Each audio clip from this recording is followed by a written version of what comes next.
Hola, mi nombre es Nuri Quiñones, soy estudiante de Unisangil y les voy a hablar sobre las lagunas de estabilización correspondiente a la materia de tratamiento de aguas residuales del programa de Ingeniería Ambiental.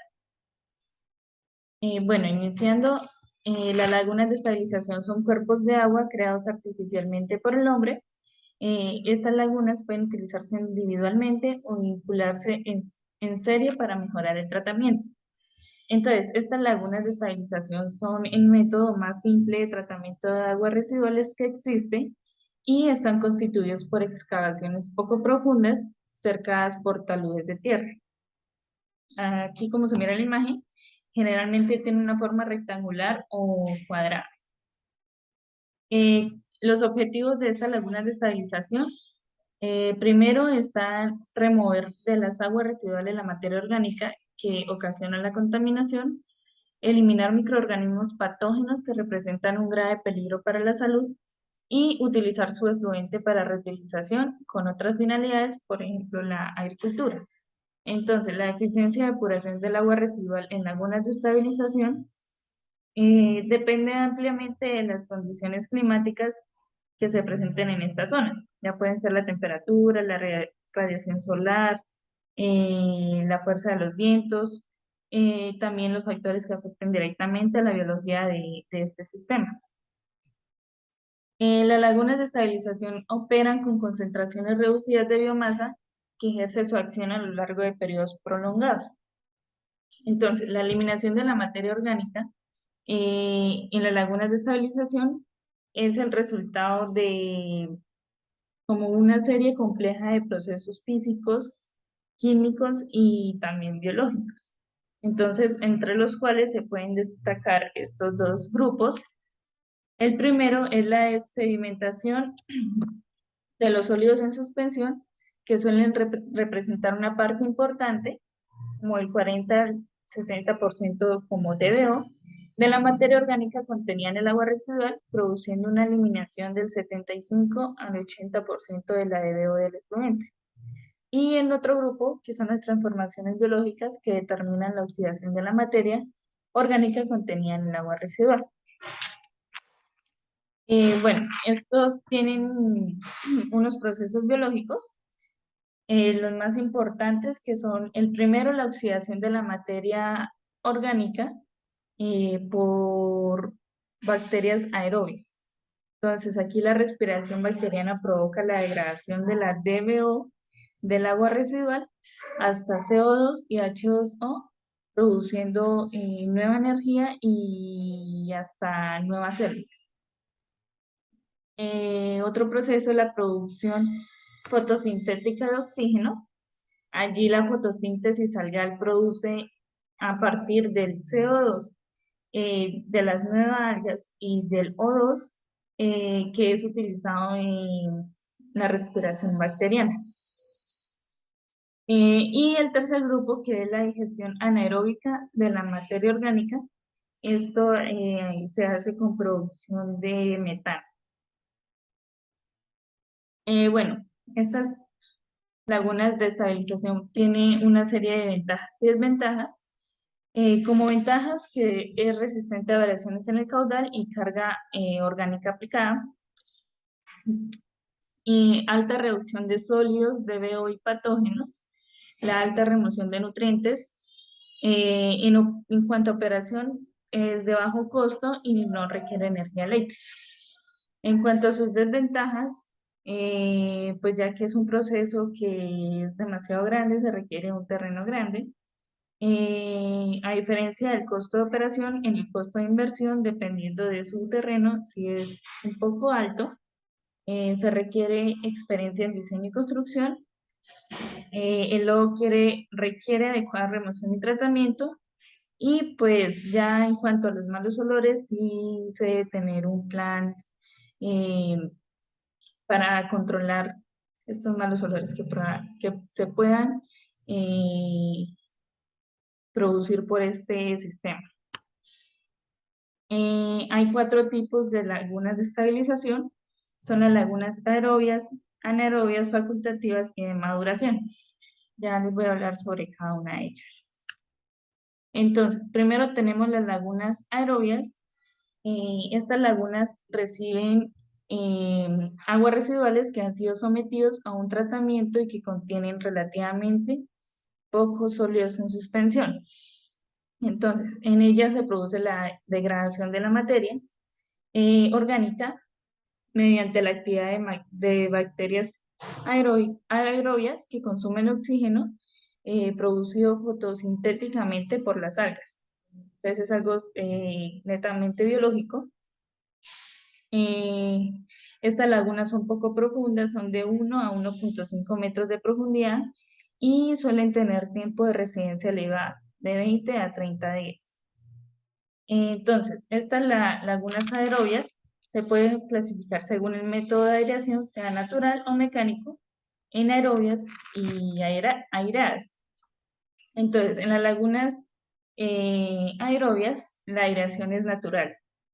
El oxígeno suministrado por el intercambio a través de la interfase aire y agua y fundamentalmente por la actividad fotosintética de las algas. O sea, es algo netamente natural. Y las lagunas aireadas, en ellas la cantidad de oxígeno suministrada por medios naturales se puede decir que es insuficiente para llevar a cabo toda la oxidación de la materia orgánica. Entonces, en esto se necesita un suministro adicional de oxígeno por medios mecánicos. Ya no, a diferencia de las aerobias, no, su proceso no puede ser natural, sino que necesita un medio mecánico, ya que por su medio natural no es suficiente. También se puede decir que el grupo específico de algas, animales o especies bacterianas presentes en cualquier zona de una laguna aerobia depende de factores tales como la carga orgánica, el grado de mezcla de la laguna, pH, los nutrientes y sobre todo la luz solar y la temperatura. El segundo tipo de lagunas son las lagunas eh, anaerobias. Entonces, en esta el tratamiento se lleva a cabo por la acción de bacterias anaerobias como consecuencia de la elevada carga orgánica y el corto periodo de retención del agua residual. El contenido de oxígeno disuelto se mantiene muy bajo o nulo durante el año. Entonces, el objetivo de estas lagunas anaerobias es retener la mayor parte posible de los sólidos en suspensión. Estos que pasan a incorporarse de la capa de fangos acumuladores en el fondo y pues eliminar parte de la carga orgánica. La estabilización en estas lagunas tiene lugar mediante a 3 etapas. La hidrólisis, donde los compuestos orgánicos complejos insolubles en otros compuestos más sencillos los produce más solubles en el agua. En la formación de ácidos, allí los compuestos orgánicos sencillos generados en la etapa anterior, en la hidrólisis, son utilizados por las bacterias generadoras de ácidos. Estos produciéndose su conversión en ácidos orgánicos volátiles. Y la tercera etapa es la formación de metano. Entonces allí, una vez que se han formado los ácidos orgánicos, eh, entra como una nueva categoría de bacterias que actúan y los utilizan para convertirlos ya finalmente en metano y dióxido de carbono. Otro dato para estas lagunas es que tienen de profundidad entre 2 y 5 metros, son más profundas, y pues el parámetro más utilizado para el diseño es la carga volumétrica, que por su alto valor lleva a que sean habituales los tiempos de retención con valores comprendidos entre 2 a 5 días. El tercer tipo son las lagunas facultativas. Entonces, son aquellas que poseen una zona aerobia y una anaerobia, las dos anteriores, siendo respectivamente en superficie y fondo. La finalidad de estas lagunas es la estabilización de la materia orgánica en un medio oxigenado proporcionado principalmente por las algas presentes. Bueno, en esta laguna sí, su profundidad es entre 1 y 2 metros. Esto para facilitar así un ambiente oxigenado. Y las bacterias y algas actúan en forma simbiótica como el resultado global de la degradación de la materia orgánica. Según la imagen, las bacterias utilizan el oxígeno suministrado por las algas con el fin de metabolizar en forma aeróbica los compuestos orgánicos. Entonces, en este tipo de lagunas se pueden encontrar cualquier tipo de microorganismos, desde anaerobios bien estrictos en el fango del fondo hasta aerobios estrictos en la zona eh, adyacente de la superficie. Mm, También, además de las bacterias y protozoarios en las lagunas facultativas, es indispensable la presencia de las algas, ya que, pues, como lo dije anteriormente, son las principales suministradoras del oxígeno disuelto. Bueno, aquí, según la imagen, en este proceso se liberan nutrientes solubles como nitratos y fosfatos y el dióxido de carbono en grandes cantidades. Estos son utilizados por las algas, pues, en su crecimiento. Entonces, de esta forma, la actividad de ambas es mutuamente beneficiosa, se ayudan entre sí y pues, entonces por eso en la imagen se explica que se representa como un diagrama en la actividad coordinada entre algas y bacterias. En estas lagunas facultativas existen 3 zonas, que son las que se visualizan aquí en la imagen. Una zona superficial en la que existen bacterias eh, aerobias y algas en una relación simbiótica, como lo había hecho anteriormente. Una zona inferior anaerobia en la que allí se descomponen activamente los sólidos acumulados por la acción de estas bacterias anaerobias. Y la última zona, que es la zona intermedia, que esta es ya parcialmente aerobia y anaerobia, en la que la descomposición de los residuos orgánicos la llevan a cabo las bacterias facultativas, esta zona de acá.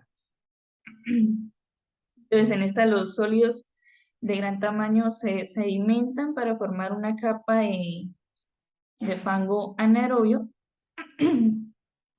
y los materiales orgánicos sólidos y coloidales se oxidan por la acción de las bacterias aerobias y facultativas, empleando el oxígeno generado por las algas que están presentes cerca, pues, a la superficie. Bueno, el cuarto tipo de laguna son las lagunas de maduración. Entonces, en este tipo de laguna tiene como objetivo fundamental ya eliminar las bacterias patógenas. Además de este efecto desinfectante, las lagunas cumplen otros objetivos como la nitrificación de nitrógeno amoniacal, eliminación de nutrientes, clarificación del efluente y consecución de un efluente bien oxigenado. En estas lagunas generalmente se construyen con un tiempo de retención de 3 a 10 días cada una y mínimo 5 días cuando se usa una sola. Y estas son parecidas a las arobias ya que tienen de profundidad de 1 a 1,5 de metros. En la práctica, el número de lagunas de maduración lo determina el tiempo de retención necesario para proveer una remoción requerida de coliformes. También las lagunas de maduración suelen construir la última etapa del tratamiento, esta es ya la final, por medio de una laguna facultativa primaria o secundaria o de una planta de tratamiento convencional. Esto debido, pues, a la eliminación de agentes patógenos si se reutiliza el agua depurada. Bueno, hay varios factores que afectan a estas lagunas de estabilización. Son los climáticos, los físicos y los químicos como los más mm, importantes. En los climáticos tenemos la temperatura. Allí las reacciones físicas, químicas y bioquímicas que ocurren en las lagunas de estabilización son muy influenciadas por la temperatura. También la radiación solar, ya que la luz es fundamental para la actividad fotosintética y pues esto no depende solo de la luz que alcanza la superficie del agua, sino la que puede penetrarse en la profundidad de las lagunas. También está el viento. El viento en este caso tiene un efecto fundamental para la actividad fotosintética y para el comportamiento de las lagunas, ya que pues se induce a la mezcla vertical del líquido de la laguna, una mezcla segura y pues esto puede producir una distribución más uniforme de la DBO, del oxígeno disuelto, que esto pues es un factor importante para las lagunas, sobre todo aerobias y facultativas. Al igual para las bacterias y las algas, y pues por esto tendría un mejor grado de estabilización del agua residual. Otro climático es la evaporación. Entonces, lo importante de la evaporación es como la concentración de los sólidos que contiene el agua almacenada. El consiguiente aumento de la salinidad puede resultar, puede perjudicar si el efluente se va a emplear en, digamos, en río. Y la precipitación, ya que el oxígeno disuelto suele bajar después de las tormentas debido a la demanda adicional de oxígeno provocada por los sólidos arrastrados por el agua de la lluvia y también por los sedimentos de las lagunas que se mezclan con la columna de agua. Entonces las lluvias también tienen que ver allí. Bueno, los factores físicos, sí está la estratificación, ya que la densidad del agua cambia con la temperatura. Mínima es de 4 grados Celsius y aumenta a temperaturas mayores o menores, y el agua más cálida es más ligera y tiende a como a flotar sobre las aguas más frías, por decirlo así. También está el flujo a través de las lagunas, ya que la circulación del agua a través de la laguna viene afectada por la forma y también por el tamaño de esta. Y la situación de entradas y salidas, también la velocidad y dirección de los vientos dominantes y la aparición de de diferencias de densidad dentro de la misma. Y la profundidad, pues normalmente, como ya lo había dicho, las profundidades es de 1 a 1,5 metros, aunque también se pueden utilizar en lagunas con 2 metros de profundidad. El límite inferior viene condicionado ya a la posibilidad de crecimiento de vegetación emergente para profundidades menores, lo cual pues no se aconseja normalmente para evitar el desarrollo de mosquitos. Bueno, ya en los factores químicos, ya está el pH, el oxígeno disuelto y los nutrientes. El valor del pH en las lagunas viene determinado ya por la actividad fotosintética del fitoplancton y la degradación de la materia orgánica por las bacterias. Entonces, allí las algas consumen anhídrido carbónico en la fotosíntesis, lo que se desplaza el equilibrio de los carbonatos y da lugar a un aumento del pH. Entonces, también por otra parte, la degradación de la materia orgánica conduce a la formación de dióxido de carbono como producto final. Allí ya causaría una disminución del pH. El oxígeno disuelto es uno de los mejores indicadores sobre el funcionamiento de estas lagunas, ya que la principal fuente de oxígeno disuelto es la fotosíntesis, seguida también por la reaireación superficial. Perdón. Y la concentración de oxígeno disuelto presenta una variación senoidal a lo largo del día. También en los nutrientes son fundamentales para la buena marcha del tratamiento en estas lagunas, ya que a medida que progresa la depuración se va produciendo una eliminación de nutrientes que puede dar lugar a que uno o varios alcancen concentraciones limitantes para el desarrollo ¿de qué? De más algas y bacterias. Y pues esto es todo lo que quería hablarles. Muchas gracias.